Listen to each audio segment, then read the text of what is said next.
Your text book page number 338। आज का हमारा चैप्टर है 6 बहन का गांव। ये जो हमारा चैप्टर है इसमें एक डाकू के बारे में बताया गया है। डाकू की स्टोरी बताई गई है कि क्रूर डाकू था। क्रूर यानी कि बहुत ही अत्याचारी दुष्ट डाकू था। उसका नाम सुल्ताना था। उसको मरे बरसों बीत गए, पर उत्तर प्रदेश के पश्चिम ज़िले में अब भी हर आदमी को उसका नाम याद है। उसको मरे हुए तो बहुत टाइम हो गया, लेकिन आज भी उत्तर प्रदेश के पश्चिम ज़िले में उसको हर आदमी जानता है। उसका नाम हर आदमी को याद है। क्यों याद है? क्योंकि जब वो जीवित था तब लोग उसका नाम सुनते ही डर के मारे थर थर कांपते थे। मतलब एकदम डर, जब भी वो कोई भी उसका नाम सुनता था तो डर से कांपने लग जाते थे। सुल्ताना का डाका डालने का तरीका निराला था। निराला मतलब बिल्कुल डिफरेंट, अजीब था, सबसे अलग था। वह डाका डालने से कई दिन पहले उस गांव में जिसमें उसे डाका डालना होता था खबर भेज देता था। उसका तरीका निराला था। कैसे निराला था?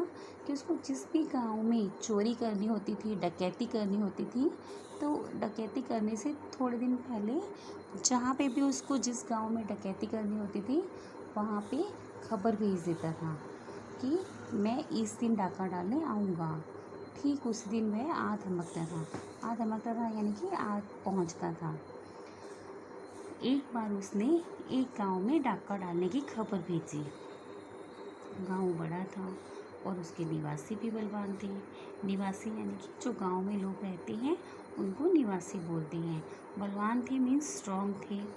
गांव वालों ने डाकू सुल्ताना का मुकाबला करने के लिए एक योजना बनाई मीन्स प्लानिंग की कि सब लोग उस दिन अपने अपने मकान बंद रखेंगे और जब सुल्ताना आएगा तो बंदूक वाले अपनी बंदूक पर से बंदूक चलाएंगे, अपनी छत पर से बंदूक चलाएंगे। तो क्या हुआ कि एक बार जब डाकू ने एक गांव में डाका डालने की खबर भेजी तो गांव तो बहुत बड़ा था और वहाँ के लोग भी बहुत स्ट्रांग थे। तो सब लोगों ने मिलकर प्लानिंग की कि अब की बार जब सुल्ताना आएगा तो हम सब उसका मुकाबला करेंगे। तो मुकाबला करने के लिए सबने प्लानिंग क्या की कि सब लोग उस दिन अपना अपना मकान बंद रखेंगे और जब सुल्ताना आएगा तो जिन लोगों के पास बंदूक है वो अपनी बंदूक लेकर अपनी छत पर से बंदूक चलाएंगे। तो कोई भी घर से बाहर नहीं निकलेगा। तो एक मकान गांव से ज़रा बाहर था, थोड़ा सा बाहर था। उसमें एक किसान अपनी पत्नी के साथ रहता था। समय की बात है कि उस दिन किसान बाहर गया हुआ था और घर में अकेली उसकी पत्नी करला थी। करला ने गांव वालों की सलाह मानने से इनकार कर दिया।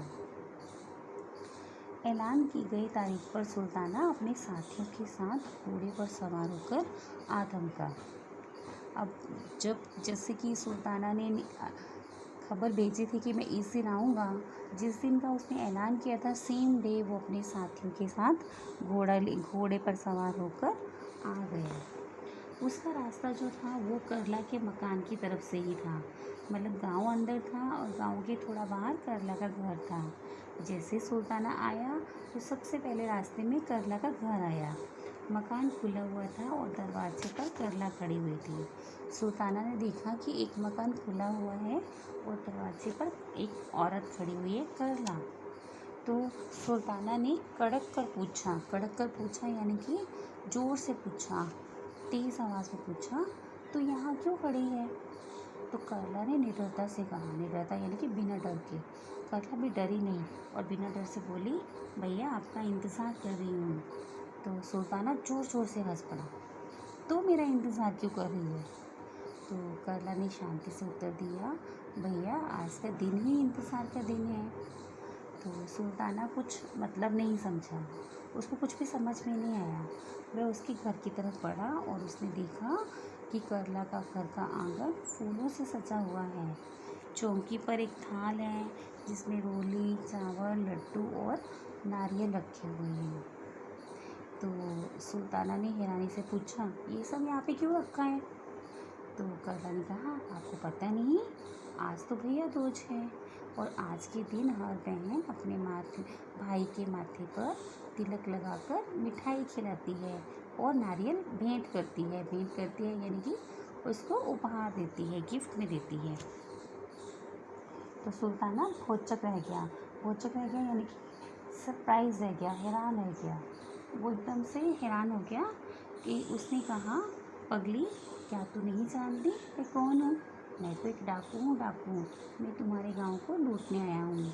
अब सुल्ताना हैरान हो गया। उसने उसको बोला कि तुझे पता नहीं है, मैं तो एक डाकू हूँ, तुझे मुझसे डर नहीं लगा? मैं तो तेरे गांव को लूटने आया हूँ। तो बड़ी बेफिक्री से करला बोली। करला ने बिना किसी फिक्र के बड़ी बेफिक्री से करला बोली, होंगे डाकू आप और आए होंगे गांव को लूटने, पर आज के दिन तो जो घर के दरवाजे पे आता है, दवार मतलब दरवाज़ा, वह भाई ही होता है। ये कहते हुए करला ने सुल्ताना के माथे पर तिलक लगा दिया। तो अब क्या था कि सुल्ताना सुल्ताना थोड़ी देर के लिए सोच में पड़ गया। फिर उसने क्या किया कि जेब में से जितने भी रुपए थे निकाले और निकाल कर थाल में रख दिए। फिर भावुक होकर बोला, भावुक होकर यानी कि एकदम से करुणा भाव से इमोशनल होकर बोला, बहन, सुल्ताना बंदूक की गोलियों से नहीं डरता और तूने आज उसे अपने प्यार से हरा दिया। इतना कहने के साथ ही सुल्ताना ने अपनी आंखों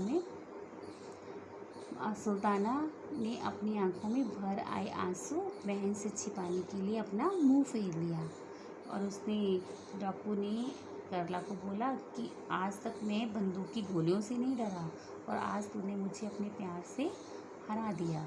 ऐसा बोला सुल्ताना ने और बोल के ही उसकी आंखों में आंसू आ गए। अपनी आंखों के आंसू छुपाने के लिए सुल्ताना ने क्या किया कि मुंह फेर लिया, यानी कि उसने टर्न ले लिया और बोला, बहन, आज से तेरी रक्षा करना मेरी जिम्मेवारी है। बहन के घर से लौटते हुए सुल्ताना ने अपने साथियों से कहा कि सब जगह ऐलान कर दो कि कोई भी चोर डाकू इस गांव में नहीं आए, क्योंकि ये सुल्ताना की बहन का गांव है। सो बच्चों, इस कहानी को पढ़ के हमें ये सीख मिलती है कि बुराई को अच्छाई से जीता जा सकता है।